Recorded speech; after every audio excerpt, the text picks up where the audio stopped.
Yes.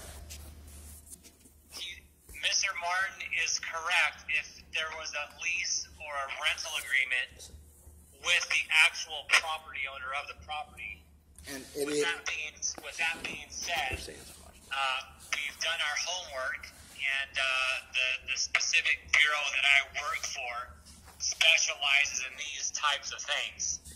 Before Mr. Martin was, before the locks were changed on Mr. Martin, there was a lot of research and homework done to find out exactly who the listing agent to the property was, who the rightful owner of the property was, so on and so forth. So the fact that Mr. Martin has a lease doesn't necessarily make the property owner his landlord. It sounds like what possibly may have happened is he has a lease with somebody who does not own that property, which by law does not make him a tenant. It may possibly make Mr. Martin a victim of a fraud, but legally he's not a tenant of that residence. Even though. Can I ask you a question, sir? Absolutely. If my lease states that my landlord is Liberty Funds and my lease was generated by a management group, my lease is still not bonding to the property? It's not bonding because we've already made contact with those two entities, and they have no record of who you are. They have no record of any lease. In fact, when I go to a realtor website that normal police officers don't have access to, it's updated on a daily basis. It still shows that home for sale. So we've gone through all the paperwork. We've dotted our I's, crossed our T's. I've done all the research, and those two entities have no idea who you are. Right. And then this is another question I have. So so just let's say, for instance, the lease is fraudulent, right? Okay. My civil code 789-3 is out the window. I don't have a civil code book in front of me, so I don't know. Then I want to talk to him because he's. Referring to? Wait, excuse me. It's between a lease and a tenant and a lease. No, it's the civil code of California as far as what can be done civilly with a civil matter, and the civil code that pertains to rentals and. Can I interrupt to explain to him, Corporal? He read me some of this information.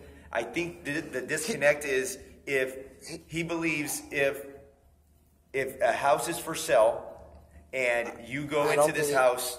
I don't want to speak on behalf of you, but if you go into this house as the current laws in California and you are there for X amount of days, you have residents, you start hanging stuff on walls, you're living there for a substantial amount of time, he believes, regardless if there's a fraudulent contract or no contract, that the owner or leaser has to still go through a legal, some type of litigation or some type of legal process to remove those people.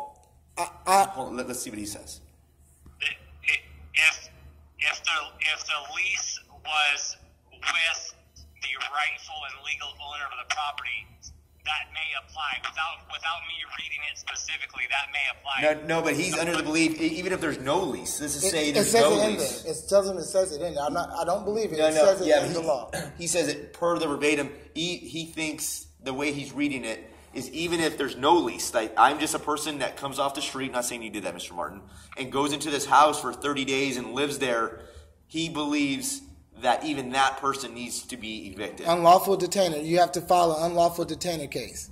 And I only got that from the DA's office from the civil court. I think that's incorrect, so I just want to get some clarification on that, sir. I've never heard of that code, and it doesn't make sense to me. The bottom line is that if then this is not you were fraudulently but you need somebody that knows civil law, because you're only going off criminal law. This is all criminal law that you're going off of basically base. The property owner has the final say as if they stay or go. If you were never a legal tenant of that property, then there's no need for a lawful detainer or an eviction. Okay. That's where I think the disconnect is. He believes some literature that he read that believes that you still, even as a squatter, not saying he is, a squatter would have to. Rights. He believes squatters' rights state that they still need to be evicted, and I was trying to explain to Mr. Martin that's incorrect. But there is no such thing in the civil code or the penal code or any type of landlord-tenant agreement, rules, regulations, or anything that refers to squatters' rights, because squatters have zero rights in the state of California. Okay, quick question, sir. Are you very familiar with the civil codes? I can't recite the civil codes off the top of my head because that would be an impossible. Yeah. No, I'm saying, are you familiar with them? Like you viewed through them and you kind of know what's going on? I can look up anything in the civil code, but understand there's thousands upon thousands. Can you do me this favor, sir? And then I want you to read this civil. Like if you could look it up. He doesn't have access to his civil code right now. You can't. There's no way you could look up the civil code right now. No, I'm driving, sir. Oh, okay, yeah. Because I when you get a chance, could you look up 789-3 A, B, C, and D? I'd be more than happy to do that for you on Monday, but I'm already off work for the weekend. Okay, so if on Monday when you do that, and it basically states that what Officer Munoz did at the property that day by telling them to go and give me a notice, and then coming back the next day changing the locks without letting me know, and then just changing locks on me. I want you to read that code and say, was that justifiable or do I have standings? Corporal, I'll email you that code that he's providing me on Monday, or I'll do it tonight, but Monday morning when you get back to your bureau, will you check that code out for me? Sure, I'll check it out, but sir, you got to realize Investigator Munoz was doing you a favor by allowing you to stay there one more night. Like I said, the bottom line is, if the rightful property owner wants you to go, you're out. That's the bottom line in California. But the bottom line, you have to go through the justice court. I mean, the civil court. Not when you're not. Squad, they do not have to do that. I don't know where you got this information from. I got it from the civil DA. I went to the courts to talk to the civil DA, and I told him what's going on with me. And Morales, I called the DA as well, and the DA Investigation Bureau, and they both gave me different information than he's saying. So there's a miscommunication somewhere. There's either a miscommunication or a disconnect, or he's speaking to someone who doesn't fully understand what the law is. DA investigators or DAs are good at what they do. But this is a very unique skill set, and it takes years and years of practicing civil law. And if they haven't done that, or if they're a new DA, they may not know the answer. Okay. Well, Morales, thanks for talking to us even on your time off. We appreciate it. No problem. You're welcome. Send that to me Monday, and I'll review it, and we'll go from there. But it's not going to change the outcome of anything that's already been done. All right. Well, thank you again, Morales. All right. No problem. All right. Okay, bye. If that's who you called, he doesn't. He No, I talked to us. No, that's what you said. The sergeant came out there. Is the one who came out there. You said, Morales came. I'm going to call Morales because he's the one I called. He's the one I called. I've been intimidated the whole look, time. Mr. Martin, I want to help you. What else can I do? The thing is, I want you to realize what you did was fully against the law. And you keep I disagree. That it's not, and then you call another officer that does not know the civil code because you still think, and you're like, it's baffling to you to know the fact that, just say this building was for sale or vacant or whatever, foreclosed or re-signed or lien taxed or whatever situation this building was. Okay. And it just blows your mind that if someone came in here and stayed for a couple of days, you'd be like, I have to evict them and say you're the owner. Yeah, I think that's where me and you are on. It does blow my mind. I think that's where our disagreement's at. Hell no! If this is their house, then you got to go because this is their house. But that's where me and you disagree. That's where you cross the line, and as far as what happened in this situation. And I just want you to fully understand that because It's no hard feelings against you. Okay. It's no hard feelings against that because you have your own opinion. You're entitled to make moves how you want, think how you want, whatever. And you also have a badge, so you can kind of position yourself where you want to be in as far as how the case fluctuates. That's your job. You make sure you uphold whatever you feel is, you're going to stand by what you feel. Okay. So from what you feel and what is law, you broke it. You literally broke the law because you didn't know the law. So in your mind, you're like, oh, that's where we're da-da-da-da-da. But at the end of the day, the judge, the clerks, everybody down at this courthouse is like, I never heard of this before. I never heard of a sheriff coming to change your locks on your property. I didn't change them, though. You remember? A sheriff's never change them. They assist and watch someone change them. But you were there to stop me or anybody else from stopping that change.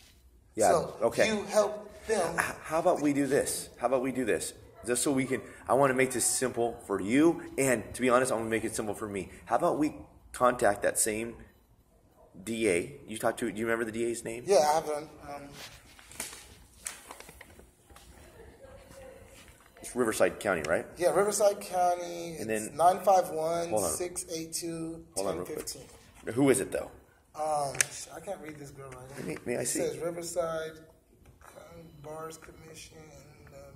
Okay, what's the number? 951? 951-682-1015. 1015. But this is at the Superior Court of Riverside downtown. Okay. Do you remember? You don't remember who you spoke to?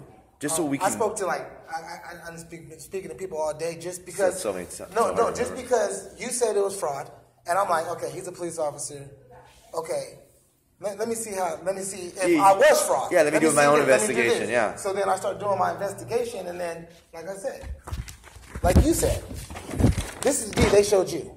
Let me see real quick. Is there a stamp on the back? Yeah, it is. Yeah. This is the one, a copy of what they showed me. Right. And this is the one that BDR showed me. This is the one the DA showed me. And this is the one that's on file that if you have access or if you have bonding documents to that property, you can receive. Anyone can look at it. It's a counter recorder, so it's not too hard to look that up. Yeah, that's exactly. But that's what I'm saying. So anybody can look it up. So even BDR, just because they present it they can just present it. They can be so well on their lie. Exactly, and that's why I gave you the benefit of the doubt. That's why I called the next day and figured it out. But then once that it was a civil matter, it was no longer for you to investigate that situation. There was no room for you to investigate that situation. There's no room for you to make a decision on that investigation because, like I said the first night, you're not a judge. I'm not a judge. They're not a judge. And none of us have jurors right here. Okay. And that's what the court of law is for because from not saying this is you, but how do I not know that you came out there to the call, you looked and seen Cousin Joseph or Cousin Mike or Cousin whoever and was like, oh, I got you. I know this guy. I'm going to use my badge and, get rid of these people for you, da-da-da-da-da. Yeah. How do I know that you didn't do that? And the only way that I would know that is you go through the courts. That's why it's set up that way. You get what I'm saying? What do you want to happen What now? I want to happen now is when you guys realize or find out the civil code, because I'm going to come every day. I'm going to come every day. I'm going to keep filing. I'm going to keep doing lawsuits. I'm going to keep doing complaints until someone in Riverside County Sheriff's Department realizes that you guys allowed an illegal eviction on me and to go back. Who can we call right now till we can put this to an end to give us the final say about the situation? Can we call a civil judge? The judge is not going to take. They will not take this a call because for information. From the sheriff's because they would feel disrespected if both you and I called them when you're not taking a word from me or from my civil bureau or from the DA. Or they might be disrespected that you thought you were a judge and did their job too. Okay, so who else can we call besides a judge that's reasonable that we can call that? Because I want to make sure you're happy with this situation. Obviously, even if you... Who's in charge of civil? Like, who's in charge of your civil penal code? The government's in charge of our... I don't... No one in our department writes those codes. Not writes them, but who's... The DA... The civil DA would be the person to determine any case out here. So Do you have the Yeah, and I called them earlier. Let me call real quick. Because you called corporal. That's a count. That's just like calling Spectra. Give me a second. That doesn't here. count. You know what I mean? Give me a second here. Because the whole thing I want is for you to, once you find out that you made the mistake, to come back to the property. Be careful. Hold on. I don't think I made a mistake. Okay. Once you find out that you went against the law. No. Let's find out the truth. How about that? Let's just be Once fair. you find out how it's supposed to be. I don't want you thinking I'm admitting I made a mistake. So I don't think I made a mistake. Okay.